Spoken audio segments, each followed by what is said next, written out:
এ যেন রাস্তা নয়, রীতিমতো মরণ ফাঁদ। এই সড়ক দিয়ে ঝুঁকি নিয়ে প্রতিদিন চলছে যানবাহন। সংশ্লিষ্ট রাস্তায় চলতে গিয়ে দুর্ঘটনার শঙ্কা তাড়া করছে যান চালক থেকে পথচারীদেরকে। ডাবল ইঞ্জিন সরকারের উন্নয়নের এমন বেআব্রু চেহারায় রীতিমতো হাঁপিয়ে উঠেছেন আম জনতা। বেহাল রাস্তাটির এমন অবস্থা দেখে কি ভাবছেন, এটা কোথাকার ছবি? এই রাস্তাটি ত্রিপুরা রাজ্যের ঊনকোটি জেলার কুমারঘাট থেকে ফটিকরায় যাবার দীর্ঘ 2 কিলোমিটার রাস্তার।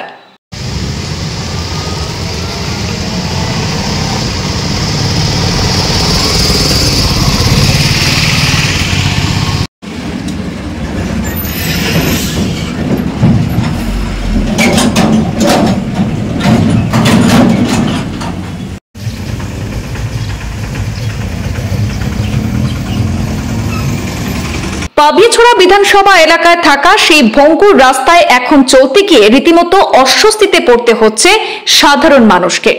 সঠিক সংস্কারের অভাবে কুমারঘাট বিবেকানন্দ চৌমুহনী থেকে ফটিকরায় বিদ্যাসাগর সেতু পর্যন্ত দীর্ঘ প্রায় 2 কিলোমিটার রাস্তা জুড়ে একাধিক জায়গায় সৃষ্টি হয়েছে বড় বড় গর্তের। আর সেই রাস্তায় চলাচল করতে গিয়ে নিজেদের অভিজ্ঞতা তুলে ধরলেন যান চালকরা।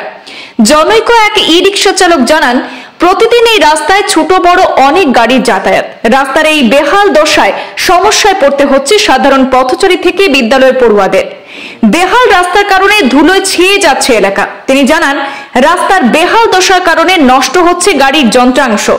এদিকে হরিলাল দাস নামের অপর এক রিক্সা চালক জানান, রাস্তার এই দুর্দশার কারণে যানজটের সৃষ্টি হচ্ছে সংশ্লিষ্ট এলাকায়।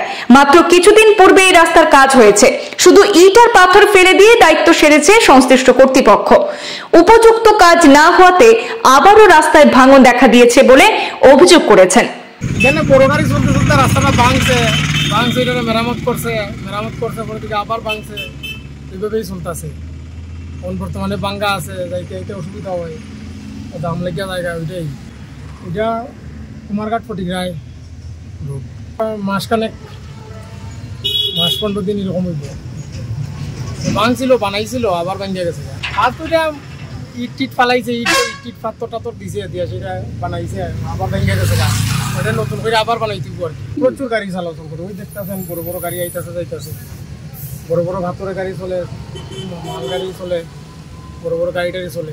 রাস্তাটা ওই তো তোমার ফটিকরায়ও যাওয়া যায়, আগরতলাও যাওয়া যায়, কৈলাসর যাওয়া যায়, তারপরে কমলপুর সব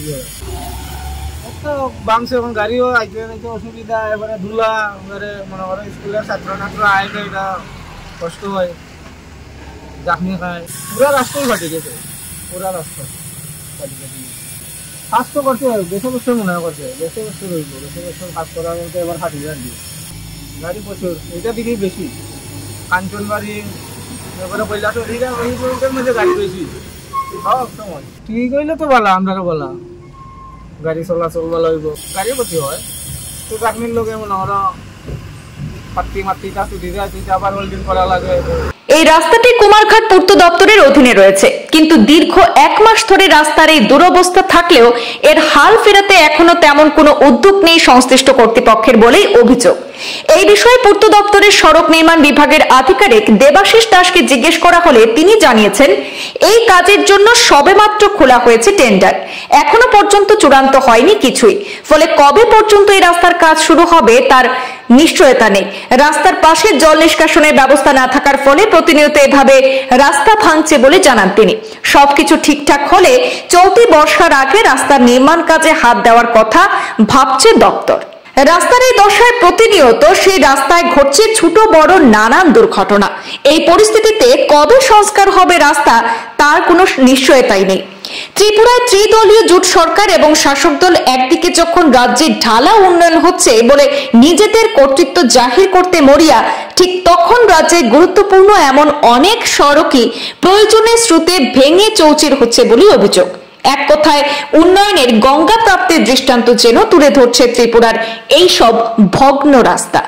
একটা টেন্ডার আমরা ডিপোজিশন করা হয়েছে, এর মধ্যে টেন্ডার ওপেন হয়েছে, এইটা যখন ফাইনালাইজ হইব তখন এই কাজটা আমরা নিব।